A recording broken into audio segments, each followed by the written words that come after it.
जो ये चार वन भगवान ने सभी के लिए बनाए हैं, ये हर प्राणी के लिए आने हैं। इन्हें पता है तुम कौन से नगर में रह रहे हो, क्या तुम्हारा नाम है, कौन सा घर है। इन्हें बुलाने की आवश्यकता नहीं पड़ती है, ये स्वतः ही पहुंच जाते हैं। देखते हैं जहां पर कथा का प्रसंग चल रहा था, भगवान श्याम सबसे पहले 6 दिन की उम्र में बाल घातनी पूतना का वध करते हैं। ये पूतना पूर्व जन्म में राजा बल की पुत्री रतनमाला थी, श्रोता बंधु। और जिस समय भगवान बामन अंकुल के महात्मा बन के जाते हैं राजा बल के यहाँ, उस समय पूतना ने देखा था भगवान बामन भगवान को, तो सोचने लगी है ये याचक कितना सुंदर है, ओहो कितना सुंदर है, काश मेरे ये कोख से जन्म लेता, ये मेरा बच्चा होता तो कितना अच्छा रहता। तो भगवान कहने लगे हैं पूतना तुम्हारी ये इच्छा पूर्ण होगी, माँ का भाव है। और जब बामन भगवान ने 3 कदम की गिनती में तीनों लोगों को नापा, तब वही रतनमाला कहती है अरे ये याचक यदि मेरा बेटा भी होता तो भी मैं इसे जहर दे करके मार देती। श्रोता बंधु, भगवान ने रतनमाला की इच्छा को समझा और कहने लगे हैं रतनमाला तुम्हारी ये भी इच्छा पूर्ण होगी। तो पूतना स्थल में जहर लगा के गई और भगवान ने अपने वचन को पूर्ण करते हुए उस विशाल राक्षसी बाल घातनी पूतना का वध किया, जो पूर्व जन्म में राजा बल की पुत्री थी रतनमाला। श्रोता बंधु, और इसके बाद जब 27 दिन के भगवान होते हैं तो सत्तासुर का वध किया, पूतना के भाई जिसका नाम था सत्तासुर, उस विशाल राक्षस को मारा भगवान ने। और जब कन्हैया बच गए, इसकी खुशी में 4-4 लड्डू नंद बाबा ने पूरे गोकुल में बंटवाए हैं। और कन्हैया बच गए, उसी की खुशी में हम और आप आज भी एक त्योहार मनाते हैं। परीक्षित महाराज भूपति जी, पता है कौन सा त्योहार मनाते हैं? जो महालगत तीज को आता है माता बहनाओं, सकट, जो सकट का त्योहार होता है ना, लड्डू बनाए जाते हैं, वो इसीलिए हम लोग महालगत तीज को ये त्योहार मनाते हैं। जब भगवान ने सत्तासुर का वध किया था, इसकी खुशी में लड्डू बना के खाते हैं। और उसके बाद नामकरण संस्कार हुआ गर्गाचार्य जी के द्वारा। गर्गाचार्य ने कहा जो रोहिणी का बेटा है उसका नाम बलराम है, जिनमें बल अधिक होगा, जो शेष के अवतार हैं। और जो यशोदा का बेटा है उसके नाम तो अनेक हैं, लेकिन फिर भी हमारी पत्रा ये कह रही है इस बच्चे का नाम कृष्ण है। कृष्ण नाम रख दिया गर्गाचार्य जी ने। और जब नामकरण संस्कार हो गया, भगवान और कुछ सियाने हुए हैं, तो भगवान कन्हैया के सखा थे रहता पैता मना मनसुखा छुटंगा श्रीदामा बलबीर, ये भगवान कन्हैया के सखा है। पहला काम भगवान ने माखन चोरी का किया। सबसे पहले भगवान ने माखन चोरी को किया। पूरे लोक में कोई भी ऐसा घर नहीं छोड़ा जिस घर में माखन को नहीं चुराया हो भगवान ने। श्रोताओ, शीला भाभी के घर में माखन को चुराया कन्हैया ने, सभी ग्वाल वालों ने। लेकिन श्रोता बंधु, एक विद्वान ये कह रहा है कि आखिर में भगवान ने माखन चोरी को क्यों किया, इसका क्या कारण था? कि चोरी का कारण भूख नहीं था, हास प्रलास गोपियों का, कछुता ही ब्रज की बालाएं, कछु जनकपुर की सखियां हैं। कुछ ब्रज की बालाएं हैं, कुछ जनकपुर की सखियां हैं। भगवान ने इसलिए माखन को चुराया था। बाबा नंद के यहाँ 1 लाख गाय थी, 1 लाख गाय थी, 125 मन माखन होता था रोजाना। फिर भी भगवान ने माखन को चुराया, इसका एक कारण है। गोपियां भगवान को बुलाया करती थी माखन खाने के लिए। कुछ देवताओं की देवियां हैं, कुछ ब्रज की बालाएं और कुछ जनकपुर की सखियाएं हैं। तो जनकपुर की सखियाएं कैसे हैं वो हम तुम सभी भक्तों को बताएंगे, क्योंकि भगवान कृष्ण का अवतार तो द्वापर में हुआ था और जनकपुर की सखियाएं त्रेता में हुई थी। श्रोता बंधु, ये बात उस समय की है जिस समय मर्यादा पुरुषोत्तम प्रभु श्री राम स्वयंवर में जाते हैं धनुष तोड़ने के लिए, मैया सीता के साथ में विवाह करने के लिए जाते हैं। तो मैया सीता की जो सहेलियाएं थी, जनकपुर की जो लड़कियां थी, उन्होंने श्री रामचंद्र जी को देखा तो देख करके मोहित हो जाती हैं और कहने लगी हैं, अरे बहन देख ले श्री रामचंद्र जी कितने सुंदर हैं। मेरा ये सौभाग्य होता कि मैं अपने हाथों से जमाया हुआ दही और मक्खन इन्हें खिलाती, ये सौभाग्य मुझे प्राप्त होता।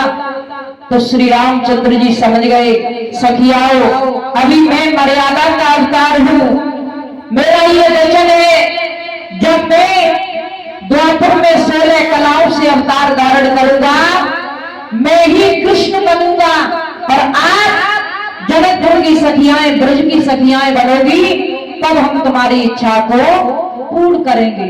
श्री राम ने ये सखियाओं को वचन दिया था श्रोता बंधु, और जब वचन दिया तो भगवान ने जब द्वापर में श्री कृष्ण का अवतार लिया 16 कलाओं से, तब भगवान ने अपने वचन को पूर्ण किया था।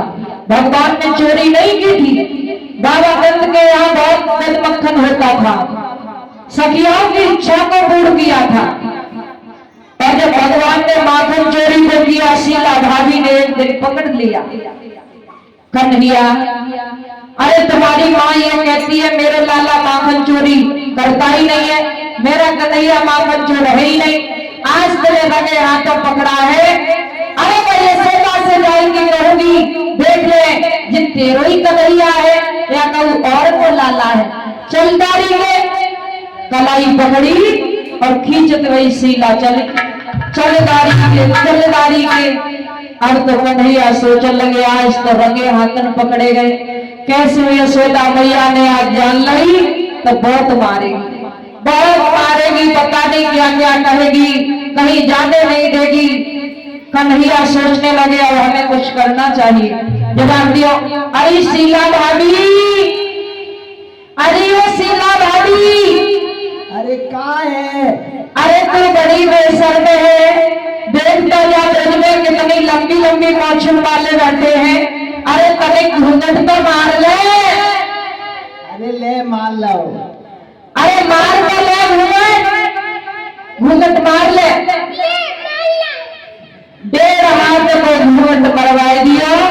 माता बहना पहले के जमाने में ऐसी साड़ियां चलती थी, यदि घूंघट मार लिया जाए तो कुछ दिखता नहीं था, केवल नीचे की रास्ता दिखती थी। कन्हैया ने भगवान की कृपा से सामने से उन्हीं के पति देव आए रहे थे, हाथ का जाला दियो और अपने पास में बुलाए ले, जवाब दियो इतने आओ, और जवाब दियो तुम्हें पता है जी शीला भाभी कोई कहाँ ले जा रही, पता है तुम्हें? हमें ना पता कहाँ ले जा रही। वैसे जगह चलो तुम्हें मेला कर रहे हैं। अच्छा तुम्हें पता है कहाँ ले जा रही? वे मधु काल लगे मोह ना पता कहाँ ले जा रही। जवाब दियो, शीला भाभी आज जबरदस्ती हमें मेला दिखाए में ले जा रही है, और देखो हम तो माखन मिश्री खाए के आए, मोह तो मेला ना देखना, तुम देखोगे मेला? वे मधु काल लगे हाँ जाने हमें मेला कहो ना दिखाओ, कन्हैया मेला दिखाए में ले जा रही। कन्हैया ने कही ऐसे करो, हम तो अपनी कलाई छुड़ाए लेंगे और तुम्हारी कलाई थमा देंगे, और चाहे शीला भाभी कुछ भी कहे तुमसे, तुम बोलना मत, आराम से मेला देखना, ठीक है? ठीक है। कन्हैया ने अपनी कलाई छुड़ाई। जवाब दिया शीला भाभी, अरे शीला भाभी हाँ मेरी जा कलाई छोड़ दे और तुझे दूसरी कलाई पकड़ ले, जा में दर्द है रहे।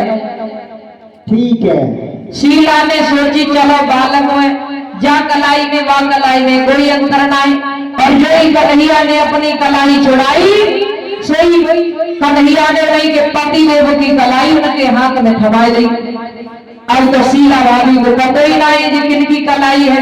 कन्हैया वहां से भागे और यशोदा मैया के पास में पहुंच गए। मैया अरे देख ले, आज तो मैं कहीं नहीं गया हूँ, और देखना थोड़ी बहुत देर में कोई गोपियां आ रही होगी झूठो लाडो लेके। भैया देख लीजिए तू, मैं तो घर पे ही हूँ सुबह से। आराम से कन्हैया लेट गए। तब तक शीला भाभी धीरे धीरे धीरे धीरे खींचते भैया पति को चल डाली है तो चार घंटे लगा दे। और मैया यशोदा के दरवाजे पे पहुंच गई। अरे यशोदा मैया, अरे कहाँ है, कौन नकटी आई गई सवेरे सवेरे? अरे यशोदा मैया, अरे कहाँ है? अरे दरवाजा खोल। अरे तू ये कहती थी मेरा कन्हैया माखन चोर नहीं है, मेरा बेटा माखन चोरी नहीं करता है। देख ले, ये तेरे ही कन्हैया है या कहीं और को लाला है? आए नकटी, पहले घूंघट उठाए के तो देख, मेरो लाला के तेरो ही खसम हुआ है। और यही शीला ने घूंघट हटाई कि देखो अपने पति के हाथ पकड़े आराम से खड़ी। जवाब दिया कब से? वो मौजू पाल लगी कन्हैया ने कलाई बदली तब से। जवाब दिया रास्ता में हमने इतने गुलचा लगाए, इतनी गाली दी तुम्हें और तुम बोले भी नहीं। जवाब दिया कन्हैया ने जो कह रही तुम बोलना मत, आराम से मेला देखना। तो हमने सोची हम मेला देखेंगे, हम क्यों बोलेंगे। अब शीला भाभी शर्म की वजह से सर नीचे झुक गया। कहने लगी मैया, अरे मैंने पकड़ा तो तेरे कन्हैया को ही, लेकिन तेरा कन्हैया बहुत चालाक है, वो कलाई बदल के निकल गया। श्रोता बंधु, इधर शीला वहां से चली जाती है। कन्हैया ने क्या किया है, दूसरे दिन अपने ही घर में माखन चोरी को किया। देख लीजिए, अपना भी घर नहीं छोड़ा, सभी ग्वाल वालों को इकट्ठा करके। और मैया कई बार गांव से चलेंगे तब तक माखन चोरी को किया। सभी मटकियां फोड़ दी, दैया को फैला दिया कन्हैया ने। और जो ही मैया घर में आई सब ग्वाल वाल तो भाग गए, कन्हैया को पकड़ लिया यशोदा मैया ने। जवाब दिया कन्हैया, ये भला आप अपने ही घर में नहीं मानते हो तो दूसरों के घर में कैसे मान जाते होगे? हमारी मटकियों को फोड़ दिया तुमने, अब हम तुम्हें नहीं छोड़ेंगे।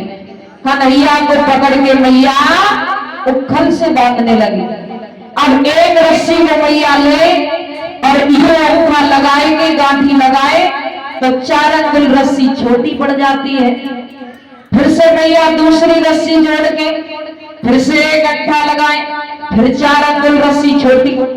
तो मैया सोचने लगी है पता नहीं ये क्या हो रहा है, कन्हैया का अंग मोटा हो जाता है या रस्सी घट जाती है।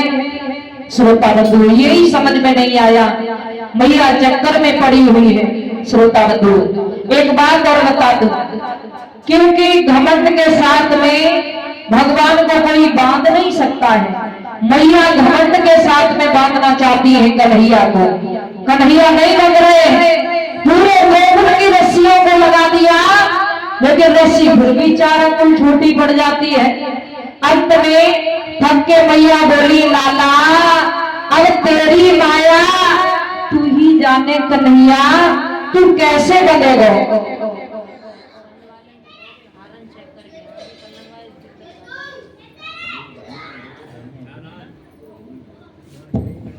तब कन्हैया एक ही झोंक में बन गए। देख लीजिए श्रोता बंधु, इसीलिए तो कहते हैं कि भक्त के बस में भगवान हुआ करते हैं। यदि भाव से भगवान को बुलाओगे तो भगवान आपसे दूर नहीं है। कि भावना में भावना हो, वो भावना बेकार है। भाव से भज लो प्रभु का तो भव से बेड़ा पार है।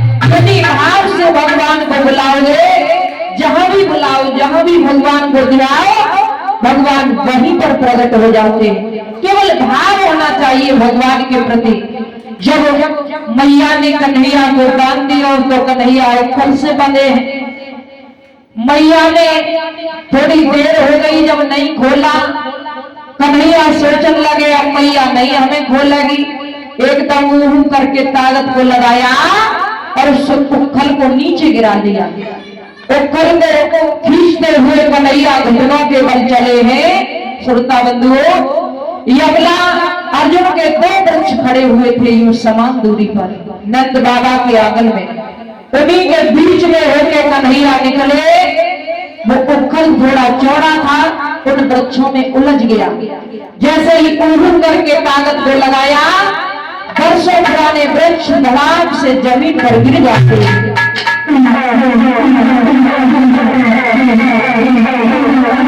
और जब वर्षों पुराने वृक्ष टूट करके जमीन पर गिर जाते हैं, इधर उन वृक्षों से दो पुरुष निकले। माता बहना, दो पुरुष निकले जो भगवान का परिक्रमा करके भगवान में ही विलीन हो गए। श्री सुखदेव जी महाराज परीक्षित जी को समझा रहे थे तो महाराज परीक्षित को शंका हुई, गुरुजी हमें ये बताइए कि वो दोनों पुरुष जो निकले वृक्षों से वो दोनों कौन थे? तो सुखदेव भगवान समझाने लगे हैं, हे राजन, वो दोनों कुबेर के लड़का थे, कुबेर के बेटा थे और भगवान भोले बाबा के बहुत बड़े भक्त थे।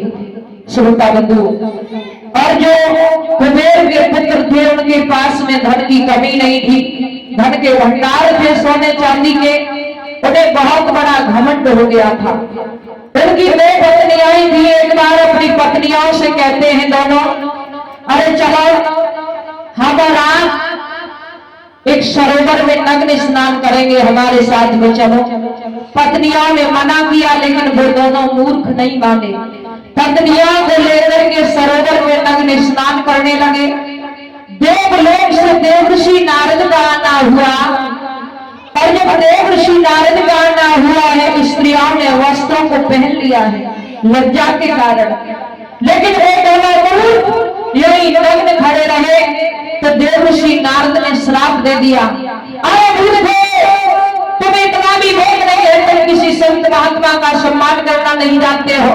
अरे तुमने मेरा अपमान किया है, मैं तुम्हें ये श्राप दे रहा हूँ, तुम वृक्षों की भांति खड़े रहे हो, तुम दोनों वृक्ष हो जाओ।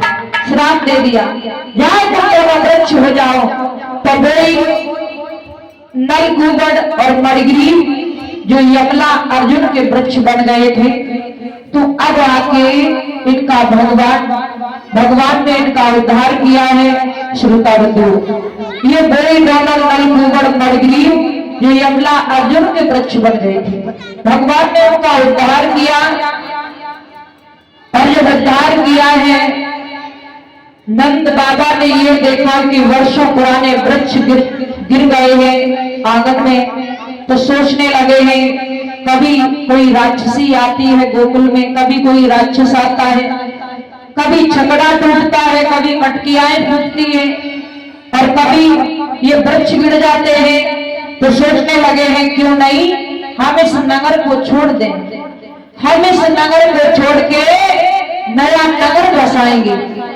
छपड़ों में माल को लाद लाद करके नंद बाबा और सभी गोकुलवासी यमुना के किनारे पहुंच जाते हैं जहां पर तुलसी का वन था। वृंदा कहते हैं तुलसी को, जहां वृंदा का वन था यानी वृंदावन, वहीं पर भगवान ने सती वृंदा के साथ में जालंधर बन के छल किया था। उसी जगह पर भगवान पहुंच जाते, वृंदा देवी की पूजा की है और वहीं पर सुंदर नगर को बसाया है जिसका नाम वृंदावन रखा। वृंदावन हरि लाल की जय हो। भगवान गोकुल को छोड़ के वृंदावन में जब रहने लगे हैं, श्रोताओं, इधर कंसराज का चेहरा मुरझाया हुआ है। कंसराज सोचता है कि हमारा काल दिन प्रतिदिन बड़ा हो रहा है, सयाना हो रहा है, कहीं आकर के मुझे मार नहीं दे। देवर्षि नारद को भेज दिया है देवताओं ने, अरे बाबा नारद आप जाओ और कंसराज को इस प्रकार से गुमराह कर दो जो कि कंस अत्याचार पर अत्याचार करने लगे, जो कि भगवान आकर के उसका जल्दी ही वध कर दे। बाबा नारद चले हैं कंस राज को गुमराह करने के लिए, उल्लू को डबल उल्लू बनाने के लिए बाबा नारद चल दिए हैं श्रोता बंधु।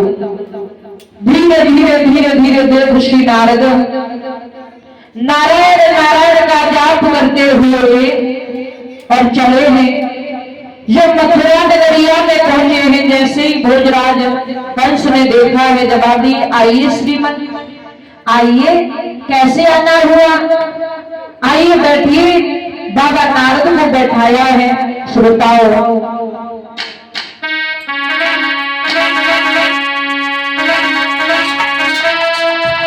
आओ बैठो आसन पे, और क्या इच्छा नाथ तुम्हारी, क्या चाहते हो जान कहूं, क्या सेवा करूं तुम्हारी।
जवाब दिया है, आइए देव श्री नारद, कैसे आना हुआ, और सुंदर आसन डाल करके बैठा लिया है बाबा नारद को।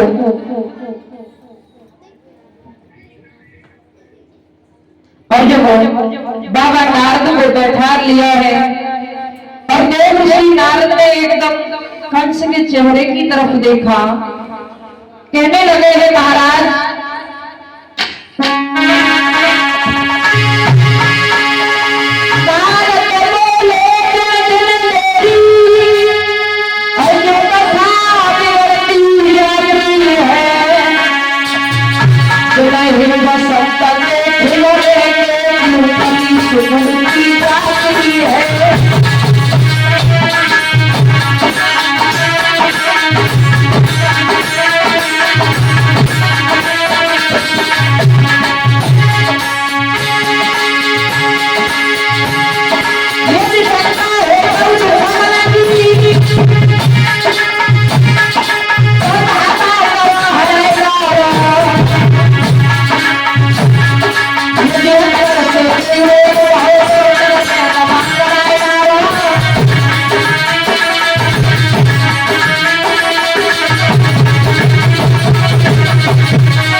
जवाब दिया है बाबा नारद ने, महाराज, अरे पहले जब हम आया करते थे तुम्हारा ये चेहरा, आहा, अरे चेहरा ही क्या, एक फूल की भांति खिला रहता था महाराज, और ये चेहरा तुम्हारा मुरझा कैसे गया?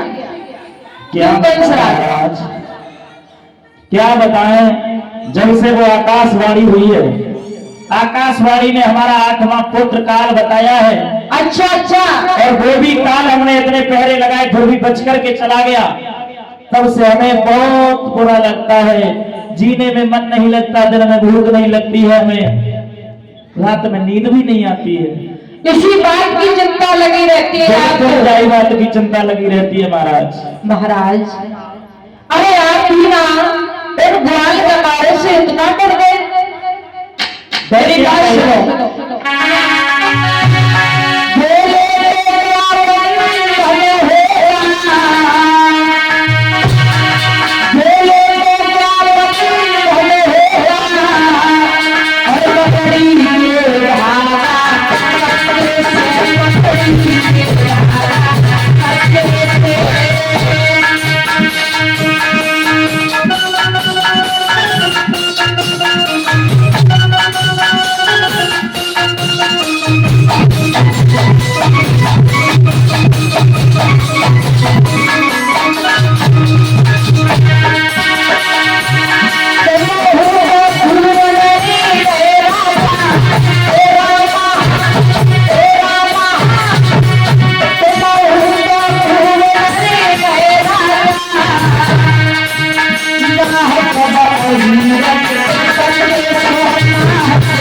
बच्चों को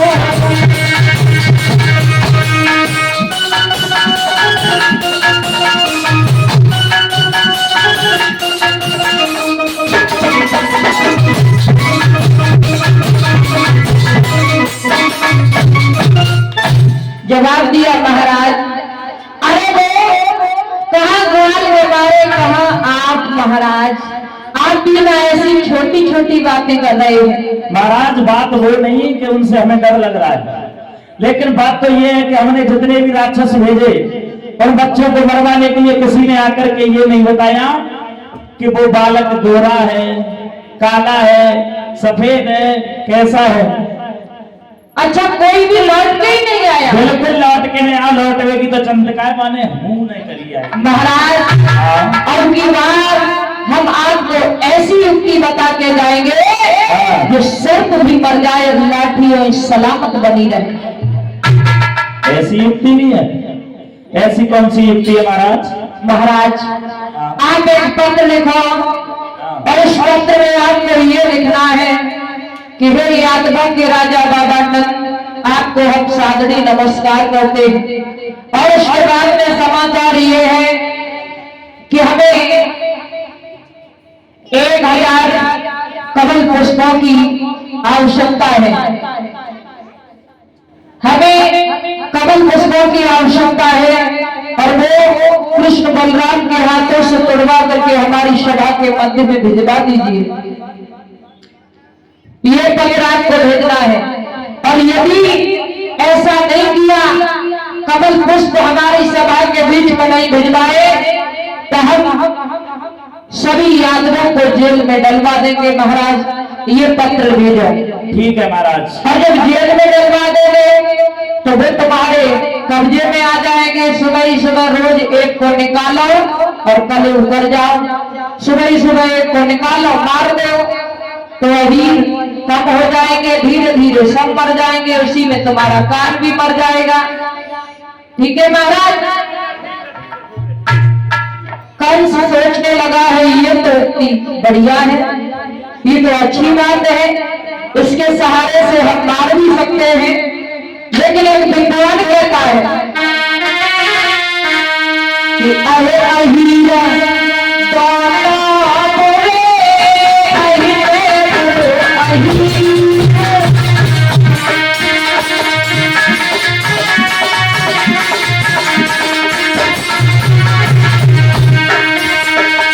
अरे अहीरा दोनों बोले, अहीरे बोले, अहीरे।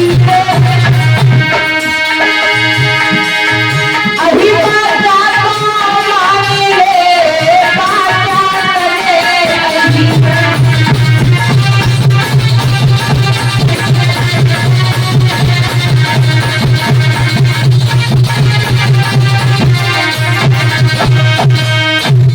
अहि अहीर दोनों बुरे, अहि से बुरो अहीर। अहि कहते हैं सर्प को, अहि अहीर दोनों बुरे, अहि से बुरे अहीर।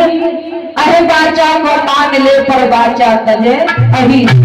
सर्प एक बार बाचा में फंस जाता है, लेकिन हनुमान भैया जो अहीर काऊ के बाचा में नहीं। श्रोता बंधु ध्यान रखना, चौपाई का अर्थ यही है। कंस ने ये विचार किया है नहीं, हम बिना बात के अहीरों से नहीं छेड़ेंगे, पहले पत्र भेजेंगे और यदि कमल पुष्प नहीं लाके दिए तो हम उन्हें जेल में डालेंगे इसी बहाने से। और जब पत्र लिखवाया है मंत्री, जरा पत्र लिखवाए। चलो बोला। साफ साफ लिखना है, गलत लिखा तो बहुत मारेंगे। ठीक है ठीक है। सबसे पहले आपको ये लिखना है, हे यादवों के राजा बाबा नंद। यादवों के बाबा राजा नंद। अरे उल्टा उल्टा क्यों लिख रहे हो? यादवों के राजा बाबा नंद। यादवों के बाबा राजा नंद। अरे फिर वही बात, जो पहले लिखना है वो बाद में लिख रहे हो। यादवों के राजा, यादवों के राजा बाबा नंद। बाबा नंद। सबसे पहले हम आपको सादड़ी नमस्कार करते हैं। सबको पहले आदरणीय हम सबको नहीं, बाबा नंद को केवल सादरी नमस्कार करते हैं बाबा नंद को सादरी नमस्कार करते हैं। और उसके बाद में समाचार ये है, आगे समाचार इस प्रकार है। इस प्रकार नहीं, समाचार ये है, सीधा लिखो। समाचार ये है कि हमें 2 छपड़िया नील कमलों की आवश्यकता है। हमें 2 छपरिया नील कमलों की आवश्यकता है। नील कमलों की आवश्यकता है। नील कमलों की आवश्यकता है। और वो अपने बेटा कृष्ण और बलराम के हाथों से तुड़वा के, और अपने वो भूल जाता है, अपने बेटा कृष्ण और बलराम के हाथों से तुड़वा करके, अपने बेटा कृष्ण के हाथों से तुड़वा करके हमारी सभा के मध्य में भिजवा देना। हमारी सभा के मध्य में भिजवा देना। यदि ऐसा नहीं किया यदि ऐसा नहीं किया तो हम सभी आदमियों को जेल में डाल देंगे। हम सभी आदमियों को जेल में डाल देंगे ना। ठीक है, हम इस पर मोहर लगा दो। ठीक है। पत्र को लिखा और एक नौकर को दे दिया, जाओ नंद बाबा के यहाँ पहुंचा देना। ठीक है, ठीक है, ठीक है। और जब वो पत्र इधर वृंदावन में बाबा नंद के पास में पहुंचा है, और जैसे ही नंद बाबा ने उस पत्र को पढ़ा है, रोने लगे हैं बारे कंस, मेरे छोटे छोटे बच्चे हैं, उनके पीछे तू क्यों पड़ गया है? आरे पड़ते ही परवान के बाबा दिल में घबराए।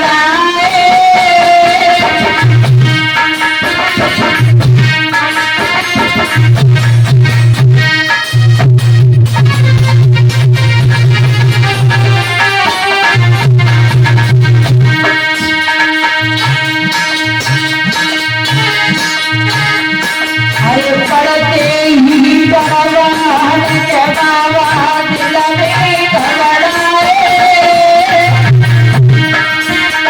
कोई बात को कहे झूठा बचन ऐसे फर्क आए।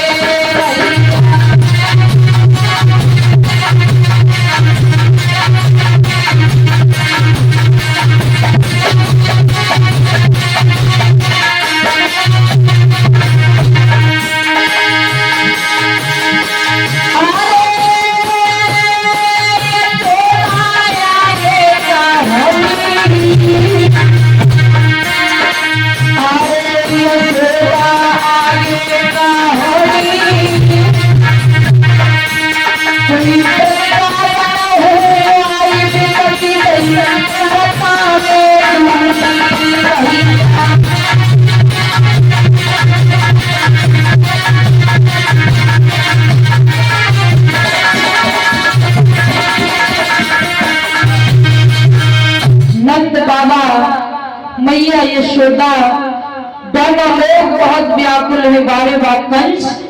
अरे मेरे बच्चों ने तुम्हारा क्या बिगाड़ा है जो ऐसे पत्र भेज रहा है? अरे नील कमल उस कालिया देह में है जिस कालिया देह में कालिया नाग रहता है, जो हमारे बेटा को दस लेगा। श्रोता बंधुओं, बाबा नंद रोने लगे हैं।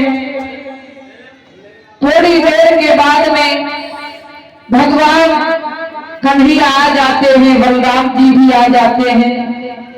मैया की आंखों में आंसुओं को देखा है, कहने लगे हैं भगवान, अरे मैया, अरे मैं क्या देख रहा हूं, तुम्हारी दूरी आंखों में आंसू कैसे मैया?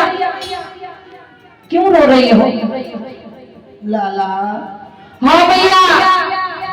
कंस ने काली देव से फूल मंगाए हैं। अच्छा, पत्र भेजा है मामा कंस ने? हाँ, पत्र तो भेजा। मैया, अरे तू क्यों रो रही है? तुझे रोने की क्या जरूरत है? लाला, और जगह सारी बिरादरी को जेल में डाल देंगे। अच्छा, सब बिरादरी को जेल में डालने को कहा है? हाँ। अरे भैया, हाँ। पहले मेरी बात सुन, मुझे भूख लगी है, थोड़ा मक्खन मिश्री मुझे दे दे, उसके बाद में हम कुछ बात करते हैं। कन्हैया मक्खन मिश्री को मांगने लगे हैं तो रोकर के मैया कहने लगी है, बेटा मैया बोली हाय ले लाला अंतिम दिन माँ सुरी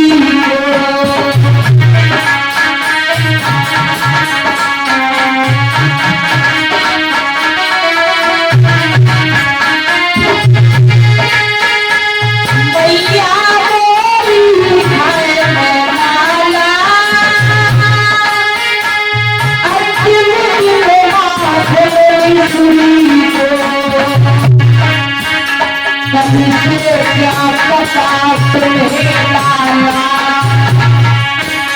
करना पड़ेगा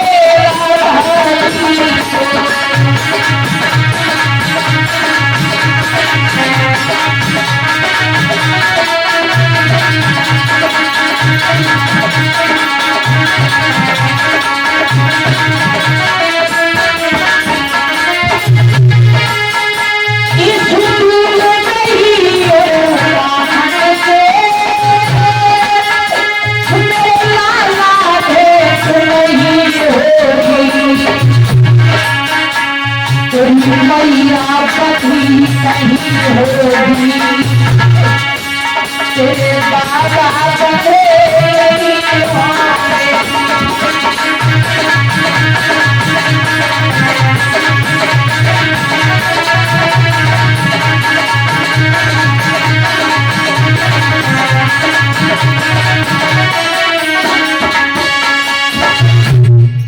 जवाब दिया बेटा खा ले माखन मिश्री। आज के बाद में ये मक्खन मिश्री तुम्हें देखने के लिए नहीं मिलेगा, इसके दर्शन नहीं होंगे। कन्हैया कहने लगे मां अरे इतनी चिंता क्यों करती हो, उस मामा कंस ने ही तो पत्र भेजा है और उस कंस को तो एक न एक दिन मैं तुम्हारे सामने जमीन में रगड़ रगड़ के मार दूंगा, भैया चिंता मत करना।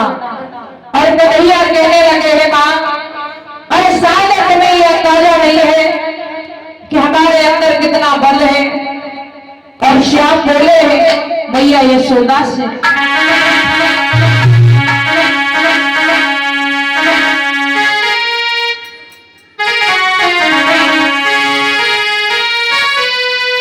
कि भैया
मैया से कहा मैया अरे तू चिंता मत कर, एक न एक दिन इस पापी कंस को चना जैसी पिटनी वहीं पिट कर दूंगा मैया। अरे तू चिंता मत करे, आराम से हमें माखन मिश्री दे, हम भोग लगाए और कहीं खेलने के लिए जाए। कन्हैया ने माखन मिश्री का भोग लगाया संघ के बच्चों के साथ में जब खेलने के लिए चले हैं, रेता बेता मना मनसुखा छुटंगा श्रीदामा बलवीर, ये सभी भगवान के सखा हैं।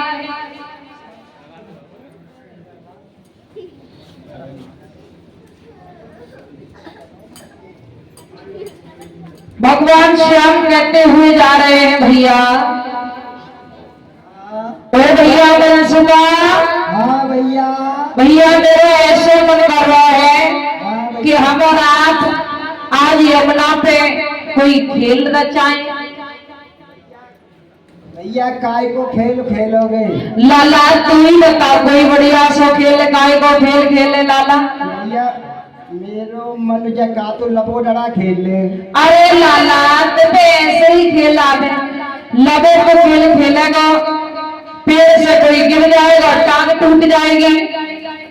तो भैया कंचा खेल लो, कंचा। अरे नाय लाला, ये खेल हमका नाय आवे, कोई बढ़िया सा खेल बताओ। तो भैया चंद पिट्टा खेल लो। लाला तेरी जान तो गंजी है, जल्दी फूट जाएगी।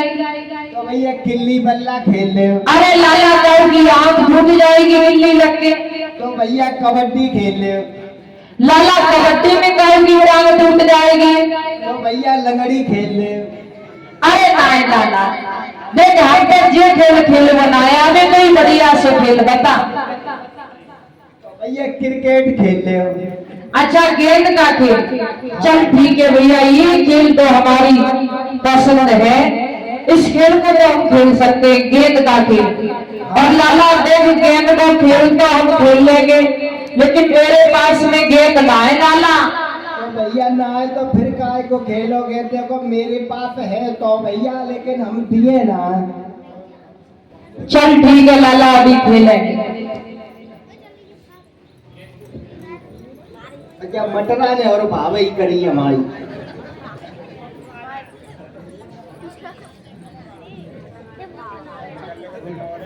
या पीछे करके यही साइड डाल दो, या पंजे पूरी वास साइड डाल ना आए तो सही आ रही है, पल लगते तो मेरी तो पीछे डाल दो, पीछे अलग हटो। हाँ बोले वृंदावन बिहारी लाल की। तो मैं सुधार तो आरो पर जब आया सुधार जब सब लंका लुट गई है। हाँ तो भाइयों देखिए 500 रुपए 20 किलो गेहूं जसवंत यादव। 100 रुपए गुप्तदान। 50 रुपए रोहित शर्मा पुत्र श्री स्वर्गीय ओम प्रकाश शर्मा।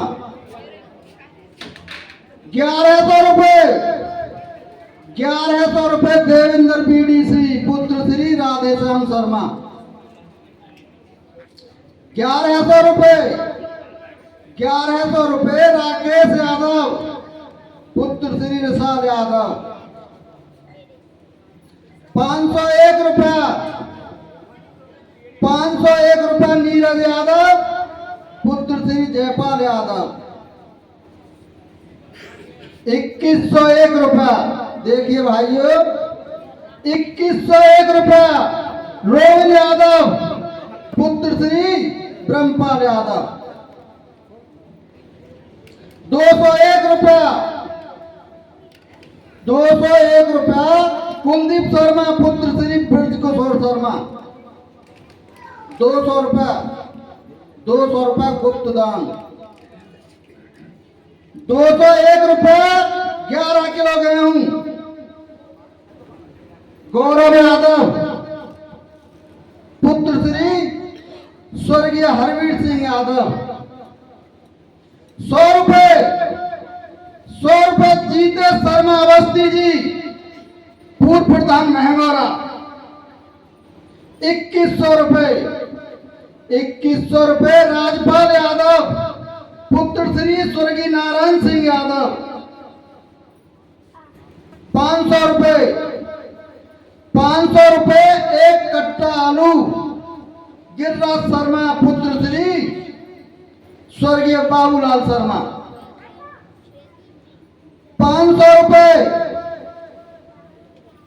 500 रुपए एक कट्टा गेहूं गुप्त दान। 2100 रुपए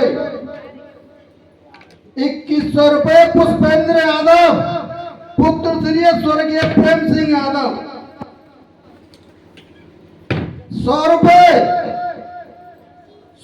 रामवीर सिंह बीडीसी निवासी महंगोरा। 500 रुपए 25 किलो गेहूं बच्चू शर्मा पुत्र श्री बाबा तेजपाल शर्मा। 500 रुपए 21 किलो गेहूं 500 रुपए 21 किलो गेहूं नीसू यादव पुत्र श्री सुंदर यादव। 100 रुपए 11 किलो गेहूं गौतम शर्मा पुत्र श्री स्वर्गीय विनोद शर्मा।